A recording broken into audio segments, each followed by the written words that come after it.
Hello everyone, मैं Prakash Khandelwal, GS faculty, Doon Defence Academy, Dehradun.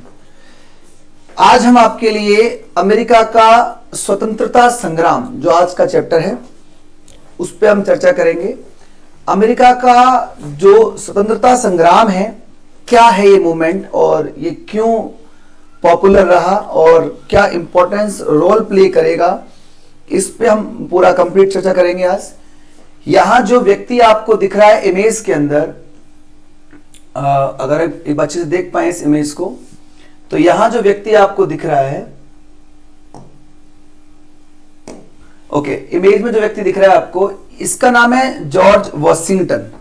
George Washington, जिन्होंने America के फ्रीडम मूवमेंट में बड़ा इंपॉर्टेंट रोल प्ले किया था, उनके बारे में बात यहां पे कर रहे हैं हम। कैसे मूवमेंट हुआ, क्या रीजन था इसके पीछे, अमेरिका की क्रांति क्यों हुई, क्या वजह रही, क्या कारण थे, रिजल्ट क्या निकलेंगे, इन सब पे हम यहां पे डिस्कस करने वाले हैं। देखिए, एक चीज का ध्यान रखना, ये जो अमेरिका है ये इंग्लैंड के द्वारा आए हुए लोगों के द्वारा ही बसाया गया है। कहीं न कहीं आपको ये बात ध्यान रखनी है कि इंग्लैंड में ये जो लोग अमेरिका पहुंचे हैं इंग्लैंड से, इनके ऊपर धार्मिक रूप से ये अपना धर्म जो हम मानते थे, या तो इनको रेशियल या जाति के रूप में, या हम कह सकते हैं कि नस्ल के रूप में इन पे भेदभाव हो रहा था। तो कुछ लोग धार्मिक रूप से प्रॉब्लम में आ गए थे, कुछ लोग कास्ट के रूप में प्रॉब्लम में आ गए थे। इन सब की वजह से यहां से जो लोग हैं मूव करके आ गए अमेरिका में, और ये रीजन रहा अमेरिकी क्रांति का भड़कने का। जब इन्होंने अमेरिका बिल्ड कर दिया, मतलब मैं मान के चलता हूं अमेरिका को बहुत अच्छे से डेवलप कर दिया इन्होंने, तब ब्रिटेन के जो सरकार है उन्होंने अमेरिका पे टैक्स लगाए, और अमेरिका पे जो अनफेयर टैक्स हैं, जो टैक्स अमेरिका पे लगाए गए थे, उसी वजह से ये रिवॉल्ट हुआ, जिसका नाम है अमेरिका का स्वतंत्रता संग्राम। चलिए, तो यहां पे आपको एक मैप दिख रहा है। सबसे पहले हम जिस पे बात करेंगे वो है अमेरिका को खोजने वाला, मतलब सी रूट के थ्रू अमेरिका तक पहुंचने वाला कौन था, उस पर हम चर्चा करेंगे। 1492, एक ही लाइन को ध्यान से देख के चलना है। 1492 समय था 1492 का।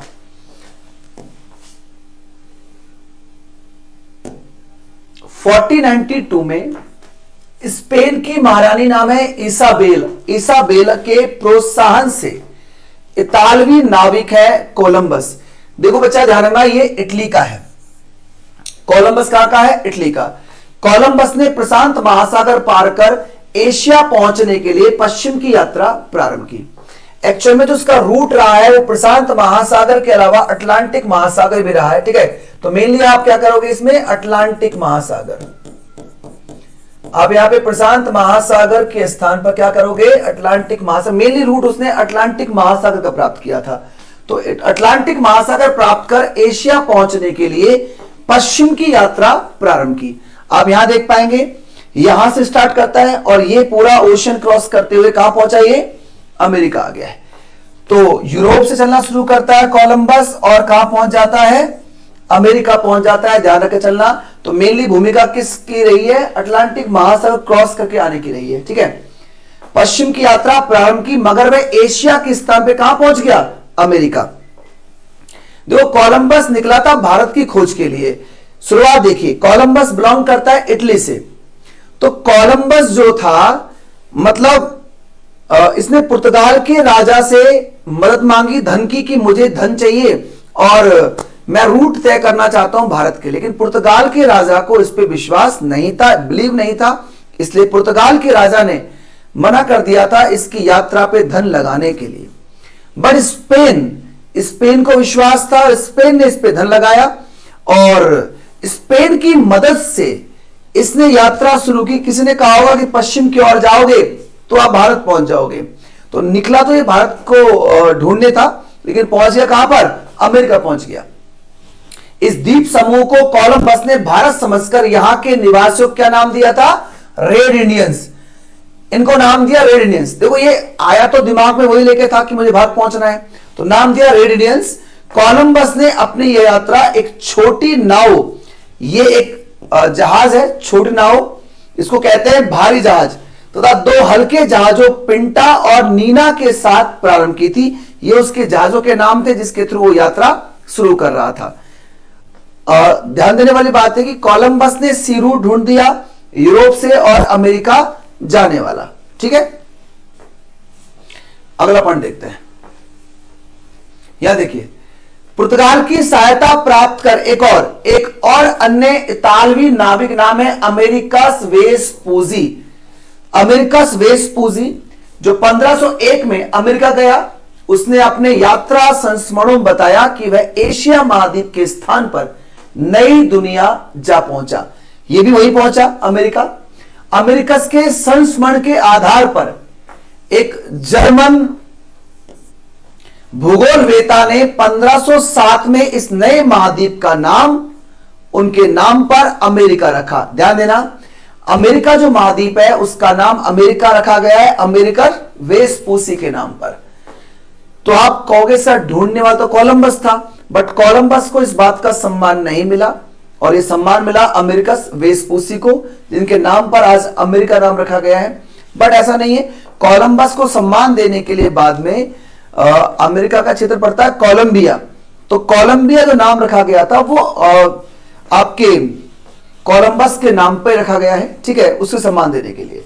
नई दुनिया में उपनिवेश स्थापित करने वाला पहला देश कौन होगा? स्पेन। यह सवाल एग्जाम में आ सकता है कि नई दुनिया में सबसे पहला उपनिवेश स्थापित करने वाला स्पेन था। ठीक है, स्पेन वासियों ने 1565 में, ध्यान देना, स्पेन वासियों ने 1565 में फ्लोरिडा पर अधिकार कर, फ्लोरिडा जो अमेरिका का क्षेत्र है उस पर अधिकार कर वहां सेंट ऑगस्टिन नामक बस्ती की स्थापना की।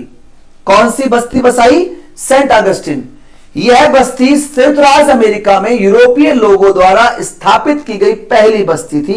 यह क्वेश्चन एग्जाम में आ सकता है कि यूरोपीय लोगों द्वारा अमेरिका में बसाई गई पहली बस्ती कौन सी है? तो क्या करके आओगे आंसर में? सेंट ऑगस्टिन यूरोपीय लोगों द्वारा अमेरिका में बसाई गई पहली बस्ती थी। ठीक है, आगे देखिए, 1733 तक अमेरिका में उत्तर में मेन नदी से दक्षिण में जॉर्जिया तक कुल 13 ब्रिटिश बस्तियां स्थापित हो गई। 13। ठीक है, यह क्वेश्चन कैसे बनेगा ध्यान देना। तो 13 बस्तियां बन गई थी, कितनी? 13। 13 बस्तियां स्थापित हो गई। इंग्लैंड की सरकार ने जॉर्जिया, यह जॉर्जिया के अतिरिक्त और किसी उपनिवेश को स्थापित करने में कोई प्रत्यक्ष योगदान नहीं दिया था। अब मेरी बात समझने की कोशिश करिए। क्वेश्चन आ सकता है कि अमेरिका जो शुरुआत के फेज में था, अमेरिका सबसे पहले कितनी बस्तियों को मिलाकर या कितनी कॉलोनीज को मिलाकर बना था? तो क्या करके आओगे? 13। आज वर्तमान में अमेरिका में 50 राज्य हैं, पर शुरुआत में अमेरिका जो बना था वो 13 ब्रिटिश बस्तियों को मिला के बना था, मतलब उपनिवेश। अब यहां पे क्या है कि जो 13 बस्तियां हैं उनमें सिर्फ जॉर्जिया ही ऐसी बस्ती रही है, जॉर्जिया केवल, जिसको बसाने में या जिसको बनाने में सीधा इंग्लैंड की सरकार का हाथ है। बाकी और किसी भी बस्ती को बसाने में या बनाने में इंग्लैंड की सरकार ने डायरेक्ट कंट्रीब्यूशन नहीं किया था। सिर्फ जॉर्जिया को बसाने या बनाने में ही ब्रिटेन की सरकार का हाथ रहा है, डायरेक्ट कंट्रोल रहा है। क्वेश्चन आ सकता है कि अमेरिका में कौन सी ऐसी बस्ती है जिसे बसाने में डायरेक्ट इंग्लैंड की सरकार का हाथ था? तो जॉर्जिया करके चलना। नेक्स्ट, बौद्धिक चेतना। बौद्धिक चेतना मतलब पढ़े लिखे लोगों का मूवमेंट होता है। अमेरिकी स्वतंत्रता संग्राम का एक प्रमुख कारण था। देखो बच्चा, दुनिया में जितनी भी क्रांतियां हुई हैं उन क्रांतियों में सबसे बड़ी भूमिका निभाई है मध्यम वर्ग ने। और मध्यम वर्ग कौन है? जो पढ़ा लिखा वर्ग होता है। ठीक है, अब पढ़ा लिखा वर्ग क्या करता है? अब कोई भी मैसेज, मान लो कोई आप बुक लिखो और उस बुक में आप पब्लिक को कुछ लिख के बताओ कि हाँ जी ये हो रहा है, वो प्रॉब्लम चल रही है, तो पब्लिक अगर उसे पढ़ती है तो भाई पब्लिक उससे रिवॉल्ट कर सकती है। इसलिए बौद्धिक चेतना एक बड़ा मुद्दा रहा है, ध्यान देना। उपनिवेशवासी मूल रूप से रूसो के सामाजिक समझौते, रूसो की बुक है सामाजिक समझौते और जॉन लॉक रचित ट्राइज ऑफ गवर्नमेंट से काफी प्रभावित थे। ये बुक बड़ी पॉपुलर, रूसो की किताब बहुत फेमस है, सोशल कॉन्ट्रैक्ट है ये, सामाजिक समझौते। और जॉन लॉक की बुक का नाम है ट्राइज ऑफ गवर्नमेंट। इस दो किताबों से उपनिवेशवासी बहुत ज्यादा प्रभावित हैं, एक ट्राइज ऑफ गवर्नमेंट से और एक सामाजिक समझौते से।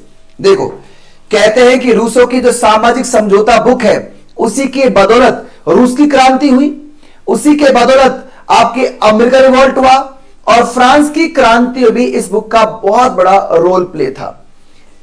कहते हैं कि रूसों की ये जो बुक है सोशल कॉन्ट्रैक्ट, सामाजिक समझौता, इसमें उसने एक बड़ा फेमस स्टेटमेंट दिया है कि मनुष्य जो है वो जंजीरों से बंधा हुआ है, ठीक है, और जो ये जंजीरें हैं इन्हें तोड़ना है हमें ना भाई, इनसे बाहर निकलना है, सामाजिक जो बंधन है इनसे बाहर निकलना है।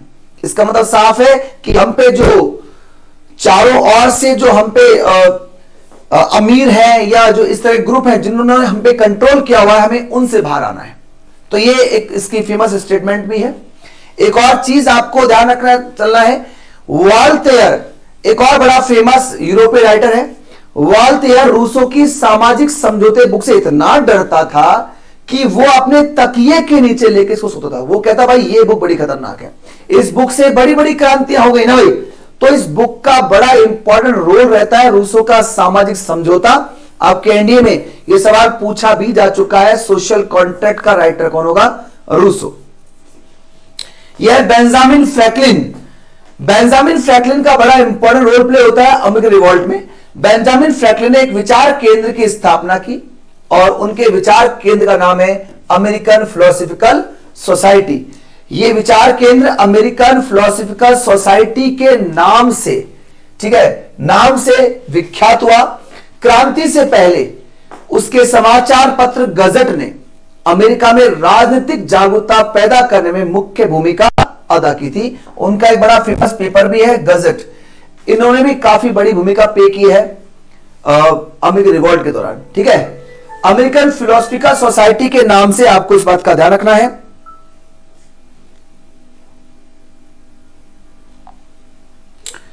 अब क्वेश्चन आ सकता है बेंजामिन फ्रैंकलिन ने कौन सी जो संस्था है उसको बिल्ड किया था जिसने अमेरिकन रिवॉल्ट में काफी बड़ा इंपॉर्टेंट रोल प्ले किया है? तो आप क्या करके आओगे?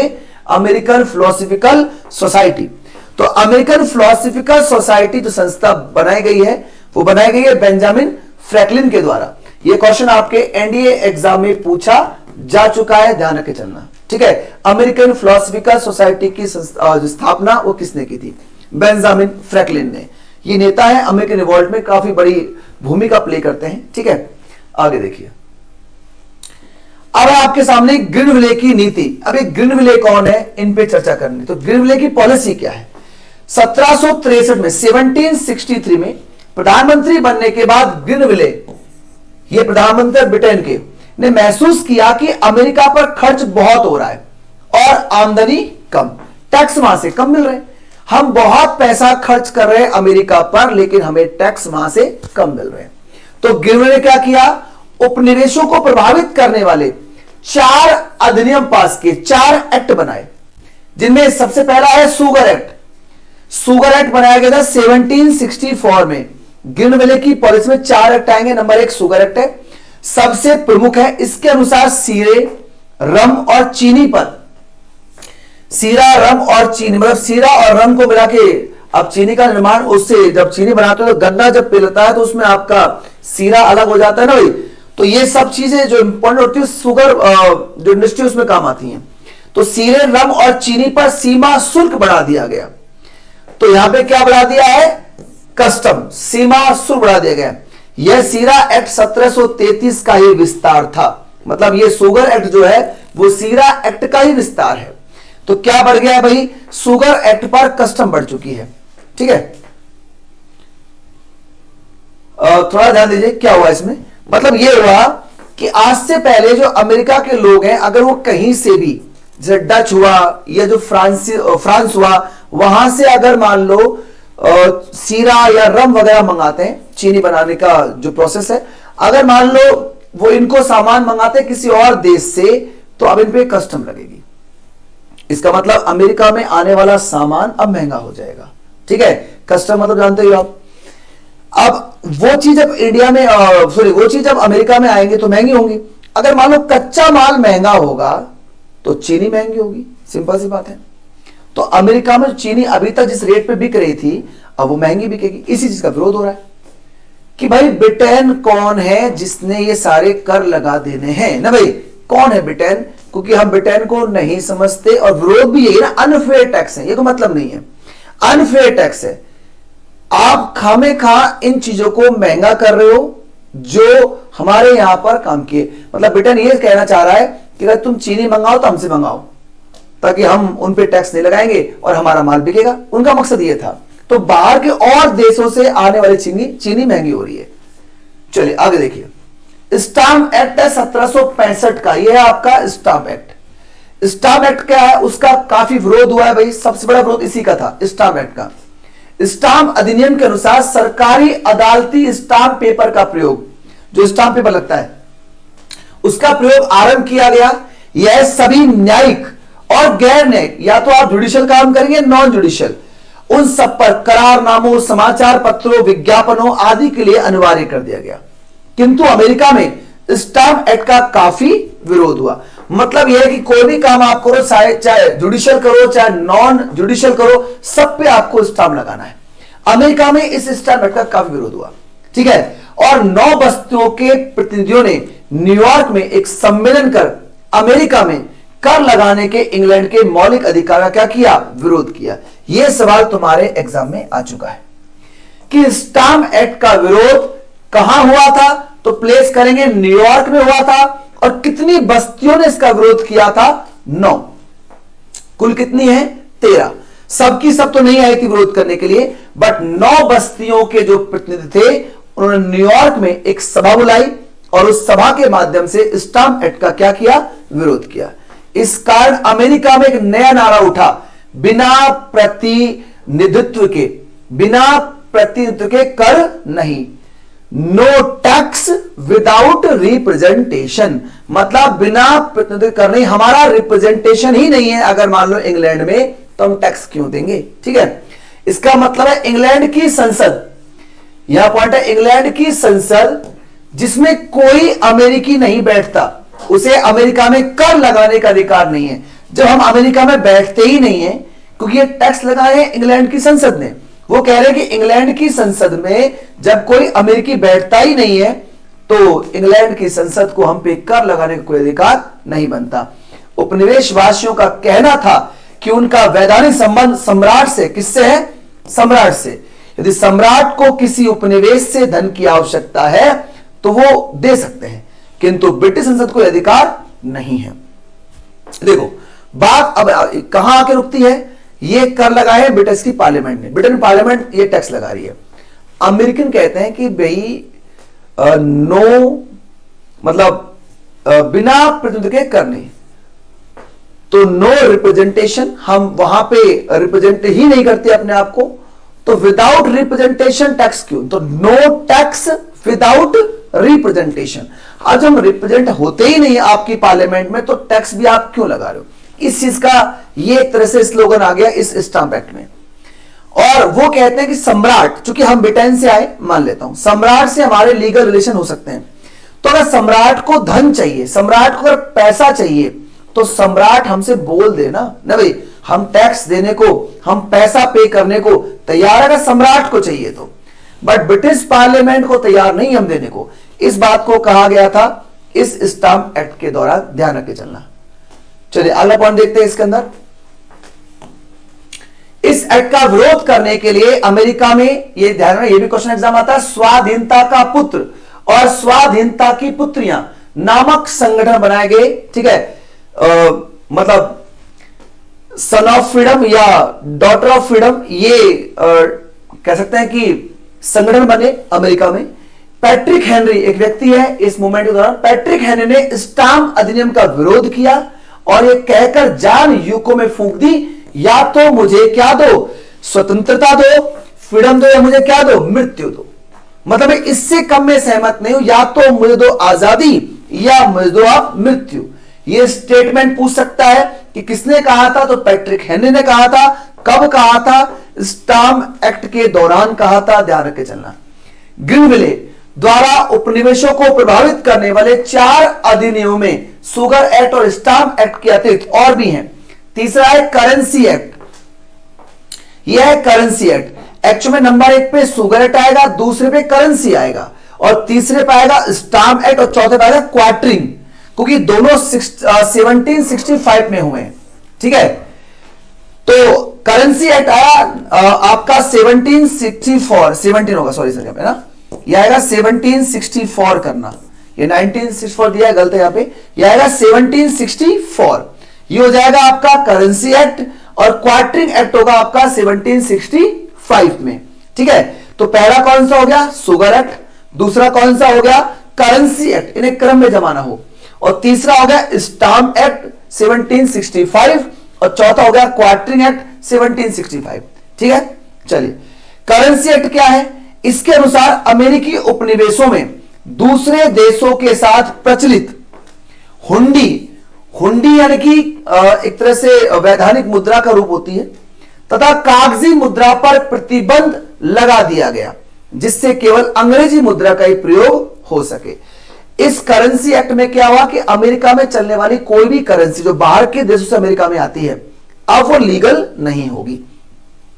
मतलब अमेरिकन जो होंगे वो सिर्फ इंग्लैंड की करेंसी का ही इस्तेमाल कर सकते हैं, ये बात तय हुई। अमेरिका में लगने वाली करेंसी कौन सी होगी, सिर्फ इंग्लिश वाली होगी। लेकिन ये तो गलत है, ये तो अनफेयर हो गया। इसका मतलब ये कोई भी बाहर का देश यहां पे ट्रेड नहीं कर पाएगा ना, भाई वो वैलिड होगी नहीं करेंसी उसकी। क्वार्टरिंग क्या है, तो क्वार्टरिंग एक्ट द्वारा अमेरिका में इंग्लैंड की सेनाओं का रख रखाव के खर्च का कुछ अंश उपनिवेशों के लिए उठाना आवश्यक कर दिया। क्वार्टरिंग मतलब क्वार्टर, अमेरिकी जो सेना है वो अगर इंग्लैंड में रहेगी तो उनके रहने के लिए क्वार्टर, उनके रहने के लिए कमरे देने पड़ेंगे आपको, अमेरिका उन सैनिकों का पूरा खर्चा देगा। ये था क्वार्टरिंग एक्ट। तो 4 फेमस एक्ट हैं ग्रिनविले के और चारों ही खराब हैं, इनका लगातार विरोध किया जा रहा है। नेक्स्ट, इसके द्वारा स्थानीय नागरिकों को न केवल अंग्रेज सैनिक अफसरों और सिपाहियों के लिए सराय, खाली मकान व खान पान की व्यवस्था के लिए पाबंद कर दिया गया क्वार्टरिंग एक्ट में, अपितु उनका सामान ढोने के लिए वाहन सुविधा उपलब्ध करना भी अनिवार्य कर दिया गया। 1765 1765 में ग्रिनविले सरकार के पतन के बाद बनी नई रॉकिंघम सरकार, ग्रिनविले सरकार का हो गया था एंड, रॉकिंघम सरकार ने 1766 में स्टाम्प एक्ट समाप्त कर दिया। क्वेश्चन आता बच्चे ये कि स्टाम्प एक्ट जिसका सबसे बड़ा विरोध हुआ था उसे कब खत्म किया गया था और किस सरकार ने किया था, आंसर होगा रॉकिंघम सरकार ने किया था 1766 में, जो ग्रिनविले सरकार के बाद बनी थी। लेकिन एक चीज ध्यान देना, रॉकिंघम सरकार ने खत्म तो कर दिया इस चीज को, पर क्या बोला, किंतु साथ ही यह घोषणा कर दी कि इंग्लैंड की संसद को अमेरिका पर कर लगाने का पूरा पूरा अधिकार होगा। तो रॉकिंघम सरकार ने यह बात बिल्कुल क्लियर कर दी कि अमेरिका यह बात ना समझे कि आज हम स्टाम्प एक्ट को खत्म कर रहे हैं तो आप लोग फ्रीडम में हो, नहीं, आपकी जीत नहीं है। इंग्लैंड की पार्लियामेंट आप पर कर लगाने का पूरा पूरा अधिकार रखेगी, यह बात भी बोल दी स्टाम्प एक्ट को खत्म करने के बाद। नेक्स्ट पॉइंट देखिए, टाउनशेंड की कर योजना। अब लगातार नए नए टैक्स लगे तो ये तो विरोध है। अब टाउनशेंड कौन है, इनकी कर योजना क्या है देखिए। रॉकिंघम सरकार के पतन के बाद आए विलियम पिट, इनकी सरकार बनी। तो ये सरकारों का पहला आपके सामने हो गई ग्रिनविले सरकार, फिर होगी रॉकिंघम सरकार, वो भी गिर गई। अब आया विलियम पिट सर, विलियम पिट ने नई सरकार बनाई, ये बने प्रधानमंत्री, जिसमें चार्ल्स टाउनशेंड जो थे वो अर्थ मंत्री, फाइनेंस मिनिस्टर बने चार्ल्स टाउनशेंड उस सरकार में। ठीक है, उसने यह सोचा कि अमेरिकी आंतरिक करों का विरोध करते हैं और बाहरी कर उन्हें स्वीकार है। उन्हें लगा कि अमेरिका जो अंदर के जो टैक्स हैं उनका तो करता है विरोध, पर बाहर के कर उन्हें कोई दिक्कत नहीं करेंगे। अतः उसने 1767 में 5 वस्तुओं पर टैक्स लगाई। कौन कौन, एक तो चाय है, एक सीसा, एक कागज, एक सिक्का धातु और एक रंग। इन 5 वस्तुओं पर टैक्स लगा दिए, पर सीमा शुल्क लगाया, कस्टम बढ़ा दी। ठीक है, जिनका आयात अमेरिका कहां से करता है, इंग्लैंड से करता था। ये सारे सामान अमेरिका इंग्लैंड से मंगाता और इन पे लगा दी कस्टम। तो ये सिंपल सी बात है, इन पे सामान महंगा मिलेगा। अमेरिका ने इन्हें भी देने से इनकार कर दिया, क्योंकि अब उन्होंने ये सिद्धांत बना लिया कि अंग्रेज संसद को उन पर किसी भी तरह का कर लगाने का अधिकार नहीं है। भैया वो तो कुछ भी देने के पक्ष में नहीं है, ना तो वो आंतरिक कर देने के पक्ष में, ना बाहरी, उन्हें कोई भी टैक्स नहीं पे करना है। लॉर्ड नॉर्थ की सरकार द्वारा 1770 में टाउनसेंड करों को समाप्त कर दिया गया। 1770 में सरकार बनी लॉर्ड नॉर्थ की, और लॉर्ड नॉर्थ की सरकार ने टाउनसेंड के जो कर लगे थे उन्हें कर दिया समाप्त। मतलब एक सरकार आ रही है तो अपने पिछली सरकार के टैक्स वो खत्म कर रही है। तो जो विलियम पिट की सरकार थी वो गिर गई होगी, और उस सरकार के बाद जो नई सरकार बनी वो किसकी बनी? लॉर्ड नॉर्थ की, और उन्होंने इन करों को कर दिया समाप्त। चलिए आगे देखते हैं। यह है बोस्टन हत्याकांड। आपको एक इमेज दिख रही होगी यहां पर। इस इमेज में आप देख पाएंगे कि किस तरह से एक बोस्टन हत्याकांड नामक एक इवेंट हुआ है। ये घटना क्या है, इसमें डेट का जानना। बोस्टन शहर एक 5 मार्च 1770 को ये भीड़ है, और सैनिकों के बीच में टकराव हुई और 5 लोग मारे गए इस हमले में। अब ये तो एक संख्या दिखाई गई है, पर ज्यादा भी हो सकते हैं, बट 5 लोग मारे गए थे, और ये घटना इतिहास में क्या कहलाती है? बोस्टन हत्याकांड कहलाती है। बस इतना ध्यान रखना है कि इस घटना को बोस्टन हत्याकांड कहा जाता है, जो 5 मार्च 1770 में हुआ।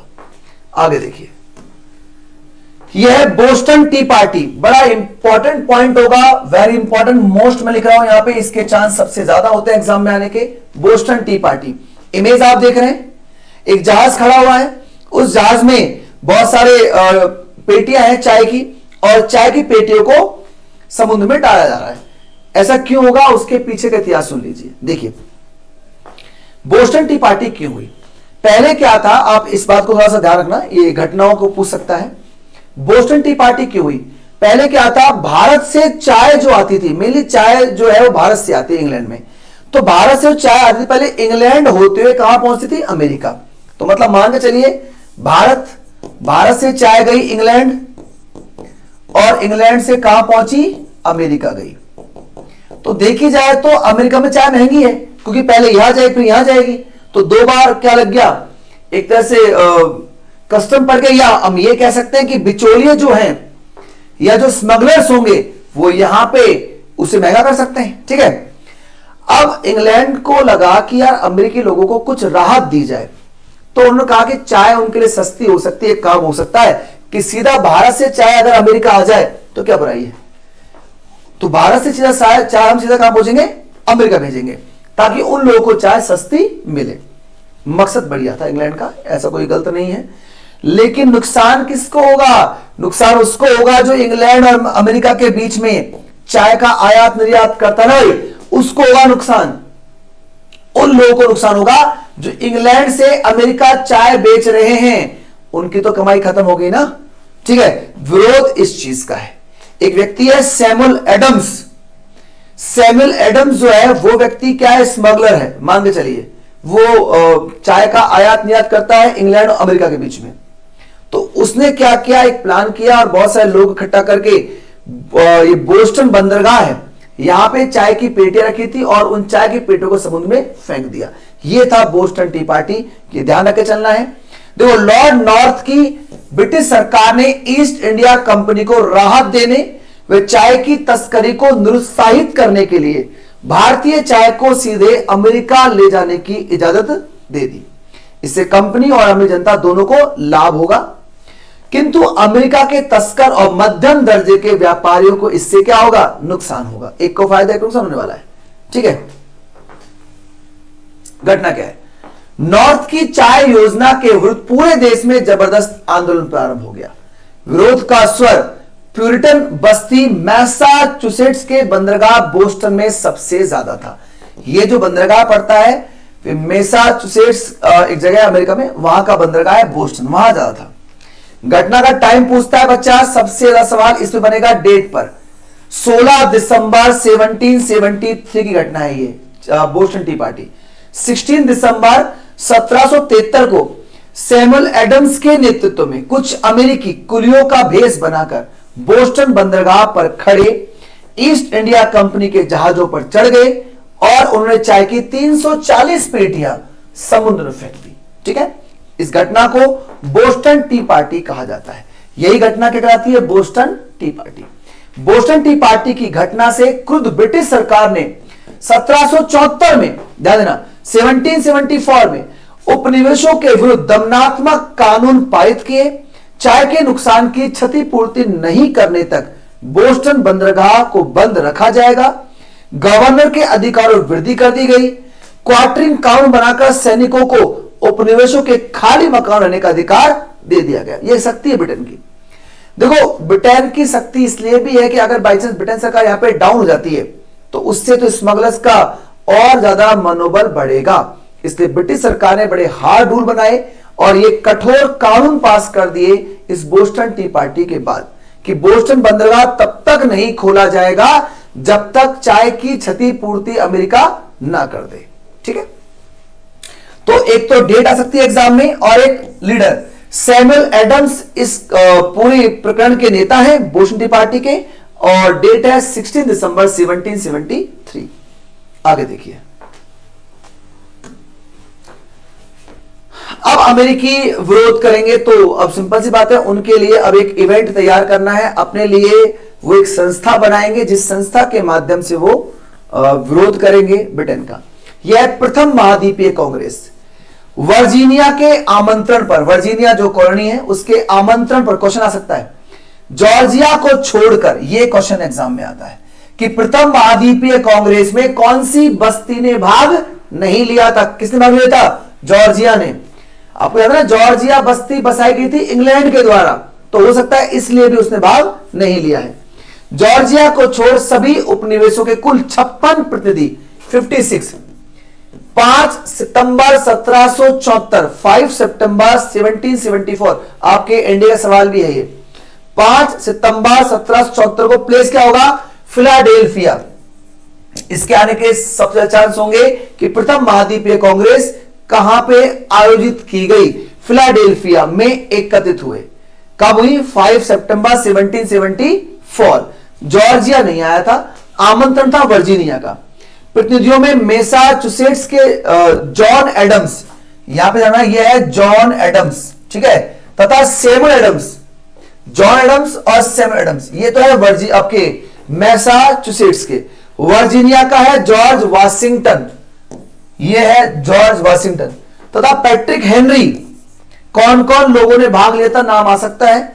दक्षिणी कैरोलिना के जॉर्ज रुडलेज और क्रिस्टोफर ग्लैडस्टेन, ये दक्षिणी कैरोलिना के हैं, ठीक है। रोड आइलैंड के स्टीफन, पेंसिल्वेनिया के जॉन डिकिंसन, ये सब आए थे इस मीटिंग में, ठीक है। सम्मेलन का उद्देश्य पूर्ण स्वराज्य की मांग नहीं, वरन आंतरिक मामलों में पूर्ण स्वायत्तता का अधिकार प्राप्त करना था। मतलब इस मीटिंग को बुलाने का मकसद इतना है कि हम पूर्ण रूपेण आजादी नहीं चाहते, पर हाँ इतना जरूर है कि हमें इंटरनल मैटर पर सुरक्षा मिले। इस चीज की डिमांड तो हम करेंगे, इसलिए वो यहां पे आ रहे हैं, ठीक है। सम्मेलन द्वारा इंग्लैंड के साथ सब प्रकार का व्यापार बंद करने का निर्णय लिया गया। इंग्लैंड के सम्राट उस समय थे जॉर्ज थर्ड। ध्यान देना, जब अमेरिका क्रांति हुई थी तब इंग्लैंड के सम्राट जॉर्ज तृतीय थे के पास उपनिवेशों के प्रति अपनी नीति परिवर्तन करने हेतु अधिकारों और शिकायतों का घोषणा पत्र भी भेजा गया। अधिकारों और शिकायतों का घोषणा पत्र तैयार किया गया अमेरिका के द्वारा जॉर्ज थर्ड के पास भेजने के लिए। पेंसिल्वेनिया के प्रतिनिधि जोसेफ गैलावे द्वारा ब्रिटिश सम्राट की अध्यक्षता में एक संघ बनाने की योजना भी प्रस्तुत की गई। तो जोसेफ गैलावे ने एक संघ बनाने की बात कही ब्रिटिश सम्राट के साथ। यह योजना एक वोट से अस्वीकार कर दी गई, अस्वीकार कर दी गई एक वोट से। यह बात ध्यान रखे चलना। मतलब यह क्वेश्चन भी आपके एनडीए में आया हुआ है कि जो ब्रिटिश सरकार के साथ या ब्रिटिश सम्राट के साथ जो संघ बनाने की बात थी, क्या वो संघ अस्तित्व में आया? नहीं आया। वो एक वोट से संघ गिर गया। अपनी बात वो कहना चाहे थे ब्रिटिश सम्राट को, लेकिन नहीं कह पाए क्योंकि वो प्रपोजल जो तैयार हुआ था, ये वाला अधिकारों और शिकायतों घोषणा, ये लागू ही नहीं हो पाया। ये एक वोट से गिर गया, ठीक है। अब सर यहां पे देखेंगे स्वतंत्रता संग्राम का प्रारंभ। शुरुआत होगी यहां पे रिवॉल्ट की। गवर्नर गेज ने जब ये सुना कि विद्रोही, ब्रिटिश गवर्नर है, ठीक है, विद्रोही बोस्टन से 18 मील दूर कॉनकॉर्ड नाम के ग्राम में सैनिक सामान जुटा रहे हैं, तो उसने इस सामान को हस्तगत करने हेतु एक सैन्य टुकड़ी भेजी। स्वयंसेवकों की टुकड़ी ने लैंगिस्टन गांव के पास, ये एक एरिया पड़ता है लैंगिस्टन, ठीक है, गांव के पास ब्रिटिश सेना का मार्ग रोकने का विफल प्रयास किया। इस प्रयास में 8 स्वयंसेवक मारे गए। ये लड़ाई की शुरुआत है भाई, ध्यान रखना। इसकी सूचना तत्काल सभी उपनिवेशों में फैल गई। कॉनकॉर्ड से वापस लौटती अंग्रेज सेना को हजारों स्वयंसेवकों से टक्कर लेनी पड़ी और उसके बहुत सारे सैनिक मारे गए, ठीक है। और तो ध्यान देना है कि यह घटना है 19 अप्रैल की। 19 अप्रैल 1775 की इस घटना से स्वतंत्रता संग्राम का प्रारंभ माना जा सकता है। क्वेश्चन क्या आएगा? अमेरिकी स्वतंत्रता संग्राम का प्रारंभ किस घटना को माना गया है? तो आप बोलोगे लैंगिस्टन घटना, ठीक है, जो हुई है 19 अप्रैल 1775 में। इस घटना में पुलिस के साथ मुठभेड़ हुई है कॉमन लोगों की और उनमें कुछ लोग मारे गए। यही अमेरिकी रिवॉल्ट की शुरुआत मानी जाती है। तो क्या करके आओगे? लैंगिस्टन घटना 19 अप्रैल 1775। The rising causes of revolt of 1850 आपका अमेरिकन रिवॉल्ट, ठीक है। द राइजिंग पॉइंट है आपका अमेरिकन रिवॉल्ट का, ठीक है। चलिए अगला पॉइंट देखते हैं। यह है द्वितीय महाद्वीपीय सम्मेलन। अब चूंकि रिवॉल्ट शुरू होने वाला है तो उसके लिए प्लान करना है। तो अब हुआ सेकंड महाद्वीपीय कांग्रेस। यह हुई थी 10 मई 1775 फिलाडेल्फिया में हुई थी। सेम प्लेस रहेगा पहली का और दूसरी का भी, पर टाइम का जाना यह है 10 मई को। द्वितीय महाद्वीपीय सम्मेलन हुआ। बोस्टन के धनी व्यापारी जॉन हैंकॉक ने कांग्रेस की अध्यक्षता की। अध्यक्ष कौन थे? जॉन हैंकॉक, ठीक है। सम्मेलन में टॉमस जेफरसन व बेंजामिन फ्रैंकलिन जैसे महान नेता पहली बार उपस्थित हुए। ये जो आपको दिख रहा है यह है जॉर्ज वॉशिंगटन, जिसको नेता बनाया जाएगा। बेंजामिन फ्रैंकलिन 18 वर्ष तक पेंसिल्वेनिया विधानसभा के प्रतिनिधि के रूप में इंग्लैंड में काम कर चुका था, ठीक है, वो रह चुका था पहले इंग्लैंड। जॉन एडम्स के प्रस्ताव पर इसी कांग्रेस में, किसके प्रस्ताव पर? जॉन एडम्स, ध्यान देना, के प्रस्ताव पर इसी कांग्रेस में जॉर्ज वाशिंगटन, ये क्वेश्चन एग्जाम में आता है, का चयन अमेरिकी सेना अध्यक्ष के रूप में किया गया था। कमांडर बनाया गया अमेरिकी फौज का, किसको? जॉर्ज वाशिंगटन को। क्वेश्चन आ सकता है कि जॉर्ज वाशिंगटन को अमेरिकी सेना का जो कमांडर है वो किस महाद्वीपीय कांग्रेस बनाया गया? तो आप क्या करके आओगे? द्वितीय महाद्वीपीय कांग्रेस या द्वितीय महाद्वीपीय सम्मेलन में इसको बनाया गया था अमेरिकी सेना का कमांडर। आगे देखिए, कांग्रेस के समक्ष वर्जीनिया के प्रतिनिधि रिचर्ड हेनरी ली, ये नाम थोड़ा ध्यान रखकर चलना, ने उपनिवेशों की स्वाधीनता की स्थापना के लिए एक प्रस्ताव रखा। ये रिचर्ड हेनरी ली ने क्या किया? एक प्रस्ताव रखा उपनिवेशों की आजादी के लिए, जिसे जॉन एडम्स ने कर दिया प्रूफ कि हां मैं भी आपका सहमति करता हूं। 2 जुलाई 1776 को द्वितीय महाद्वीपीय कांग्रेस में स्वीकार कर दिया गया। मतलब अमेरिकी आजादी का जो प्रस्ताव है वो सेकंड महाद्वीपीय जो कांग्रेस हुई है उसमें कब एक्सेप्ट किया गया? तो क्या करके आओगे? 2 जुलाई 1776 को एक्सेप्ट कर लिया गया। न्यूयॉर्क को छोड़कर सभी उपनिवेशों ने इसे क्या दे दिया? अपना समर्थन। तो अमेरिकी आजादी के प्रस्ताव को किस उपनिवेश ने समर्थन नहीं दिया था? आंसर न्यूयॉर्क ने दिया था। वर्जीनिया के संविधान का प्रारूप तैयार करने वाले थॉमस जेफरसन की अध्यक्षता में 5 सदस्यीय समिति को स्वतंत्रता की घोषणा का मसौदा तैयार करने का भार सौंपा गया। यह ध्यान रखे चलना। क्वेश्चन आएगा कि अमेरिका का बनाना है संविधान, तो अमेरिका का संविधान बनाने के लिए कितने मेंबरों की कमेटी तैयार हुई थी? तो 5 मेंबरों की हुई थी, ठीक है। और उसके अध्यक्ष कौन थे? Thomas Jefferson. 5 मेंबरों में अध्यक्ष है थॉमस जेफरसन। तो 4 कौन कौन है? 4 ये रहे, John Adams, Benjamin Franklin, Roger Sherman और रॉबर्ट लिविंगस्टन। क्वेश्चन आ सकता है अमेरिका के संविधान का प्रारूप तैयार करने के लिए 5 मेंबरों में कौन कौन शामिल थे? तो 5 नाम आपके सामने दिए हुए हैं।